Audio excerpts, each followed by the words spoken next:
My brother Sam is dead. Chapter 13. I want to see Colonel Parsons, please, sir, I said. The adjutant stared at me through the half-open door. What about? Sam Meeker sent me. He's been arrested as a cattle thief. Colonel Parsons can't be troubled about that. But it's all a mistake, I said. He didn't do it. He was chasing the ones who did. The adjutant laughed. Sure, he said. He didn't steal the cows. They followed him out of the barn of their own accord.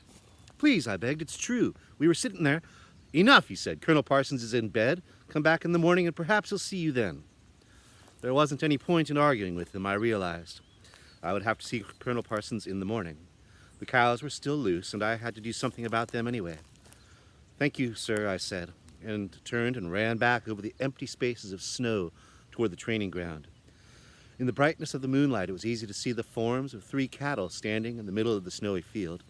As fast as I could, I pushed out into the snow toward them.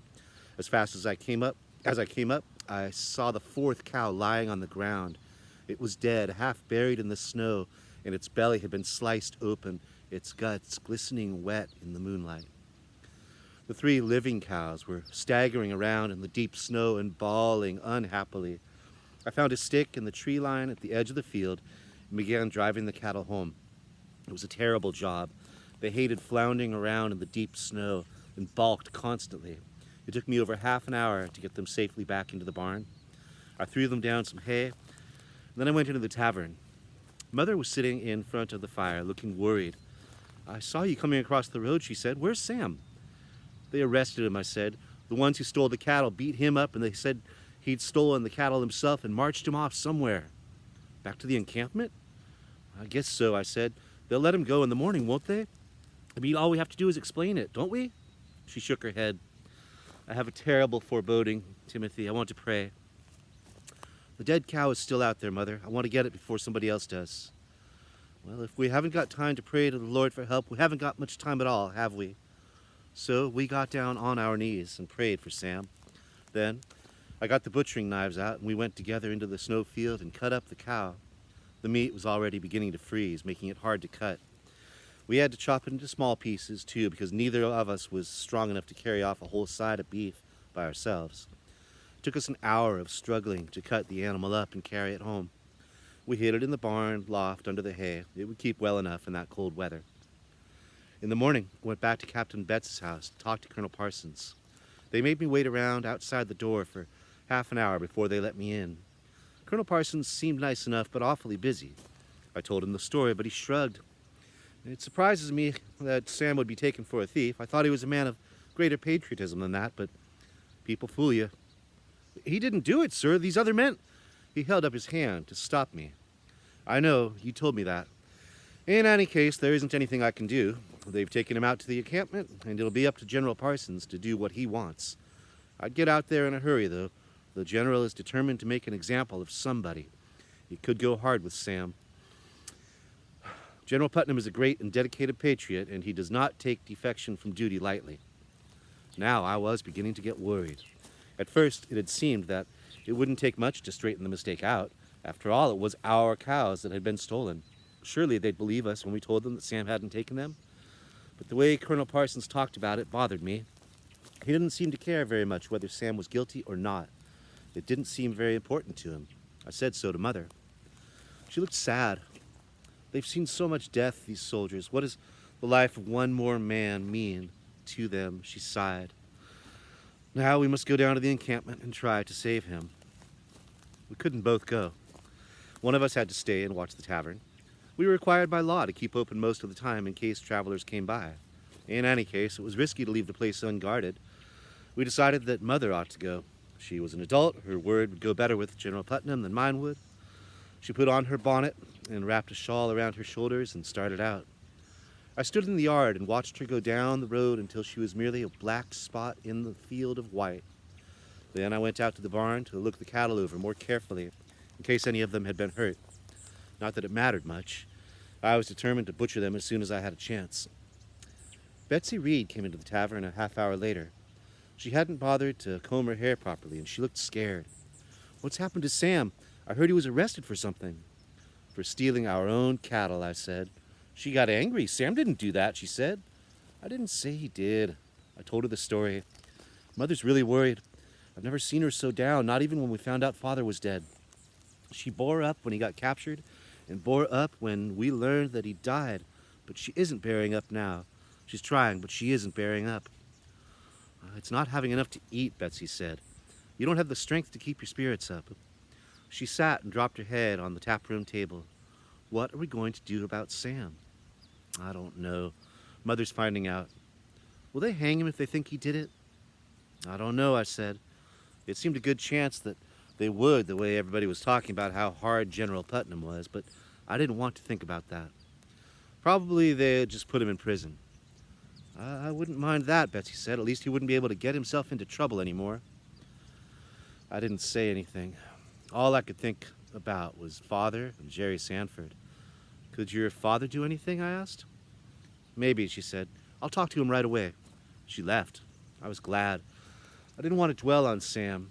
There were plenty of things to do to keep myself busy. Besides my regular chores, I had to start getting ready to butcher. This meant putting up hooks for hanging the meat in the barn. We'd never butchered 8 head of cattle at one time, and we didn't have the hanging space for them. To occupy my mind, I spent my spare moments figuring out the best way to do it. And of course, people kept coming in. There were the usual customers, officers wanting food, ordinary soldiers wanting a chance to get warm, Reading people buying things. There were also people asking about Sam. Word had got around, and people wanted to know what had happened. Mr. Beach came in, and Mr. Heron, and Captain Betts. I expected that Mother would be back by noon, but she wasn't, and by mid-afternoon I began to worry. I kept looking out the window about every 5 minutes, but still she didn't come. I got the supper stew started. It was about all we served to anybody anymore. It began to get dark, and then she came in. She looked exhausted. She slumped down in a chair by the fire. I gave her a glass of rum to warm her up and was about to ask her what had happened but just then some officers came in wanting dinner and some drinks, and we got busy. It wasn't until an hour later, when we'd got the officers settled over their rum and water, that she could tell me the story out in the kitchen. She'd had to wait until the middle of the afternoon to see General Putnam. The aides kept putting her off and sending her away, but she stuck it out, and finally she got to see him. He was curt, and he didn't really want to take the time. She told the story. He merely shrugged. You see what the problem is, Tim? Those 2 men who brought him in have sworn it was Sam who stole the animals. Her voice was slow and tired and hopeless. Sam wasn't supposed to be here.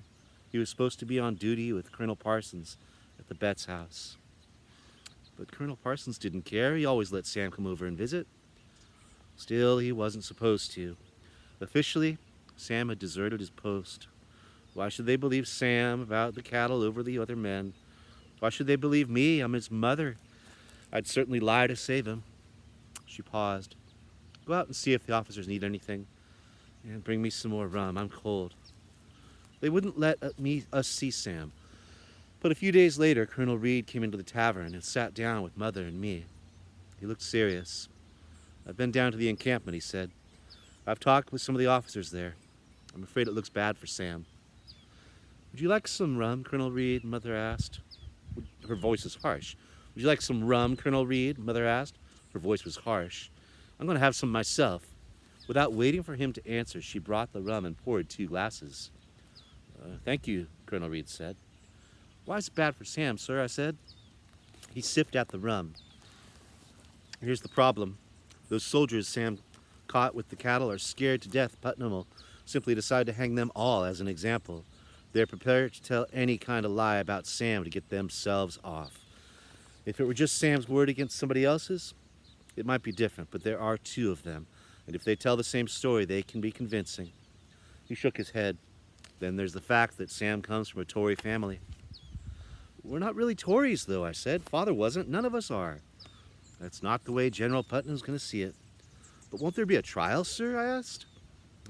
Yes, Colonel Reed said. A regular court-martial. There'll be a presiding justice and a board of officers acting as the jury. But we have to face the fact that the board will do whatever they think General Putnam wants. And if they decide that General Putnam wants to make an example of somebody, they'll hang. They'll bend over backwards to satisfy him, regardless of the evidence. What can we do? Pray. Colonel Reed said. Actually, there are some others going to be tried at the same time. A butcher named Edward Jones from Ridgefield was caught spying for the British, another man for stealing shoes, and another for desertion, I think. So there's always hope that they'll get enough blood out of the others to let Sam go. His war record is good, and that'll help. His trial was set for February 6th, 3 weeks away. There was nothing we could do but wait it out. I didn't know what to think. I didn't see how they could find Sam guilty. He'd fought for 3 years. He'd risked his life. How could they decide to punish him for something he hadn't done? It just didn't make sense. 2 or 3 times I went out to the encampment to try to see him, but they wouldn't let me. They had him locked up in a cabin they were using for a prison, but they wouldn't even tell me which one it was because they were afraid I'd smuggle a weapon in to him or help him escape or something. After I'd been out there a couple times, they realized who I was, so they wouldn't even let me into the encampment. I figured I could sneak in after dark if I had to. They'd cut down most of the trees around for lumber and firewood, but there were rocks on the sides of the steep hill which let down into the encampment, and I figured I could come down in their shadows. But there wasn't any use in trying till I knew where they'd hidden him, so I gave up for the moment and waited. I was beginning to get worried about Mother. She'd never been one for drinking much, just a glass of rum punch occasionally when she was chilled or sick, but she began to take it more.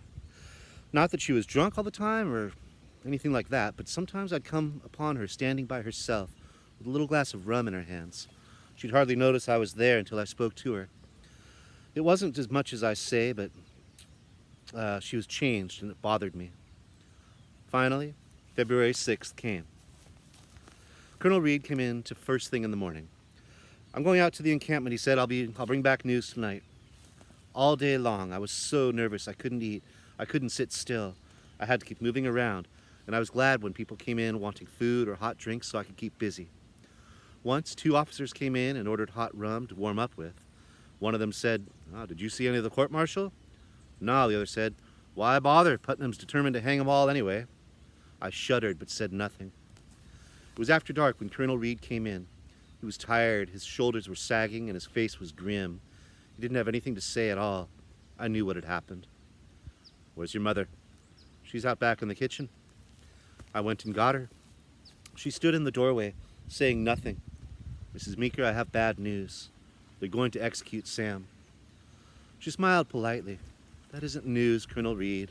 I've known that for 3 weeks." That was the story. The man who had been caught stealing shoes would get 100 lashes. The deserter would get 100 lashes. The butcher, Edward Jones, was going to be hung. Sam Meeker, cattle thief, was to be shot.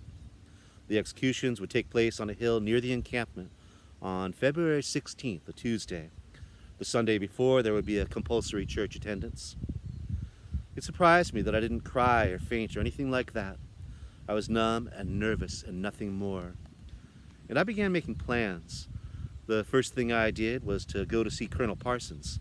He put me off twice because he knew what I was coming for.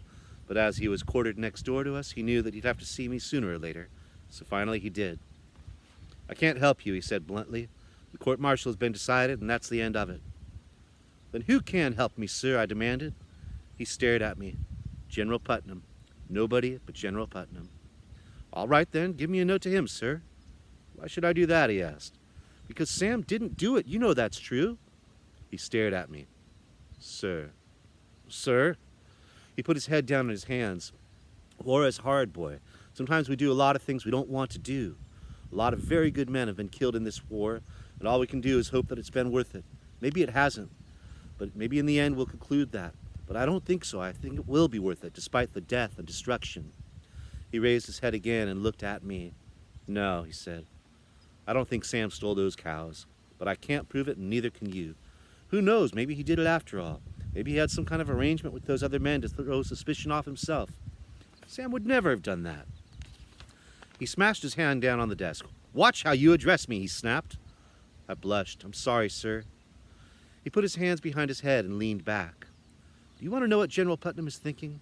It's this. He's thinking that he can't win the war if he doesn't have the people on his side. He's thinking that he can't keep the people on his side if the troops are running amok among the civilian population, raping the women, stealing cattle, burning houses. He is determined to scare the wits out of the troops to keep them in line. and he's thinking that it doesn't matter very much who he executes to do it. So many men have died, so many mothers have wept, so many brothers and sisters have cried. He is thinking that in the long run, if he executes somebody, he'll shorten the war and save more lives. It doesn't matter to him very much who he executes. One man's agony is like another's. One mother's tears are no wetter than anybody else's. And that's why he's going to have Sam shot. But Sam isn't guilty, sir. The court-martial says he was. But they're wrong. He sat silent. I waited. Then he said, because I happen to believe you, I'm going to give you a letter to see General Putnam. But I am warning you right now that it won't do a bit of good. The one thing Putnam cannot do at this point is show clemency.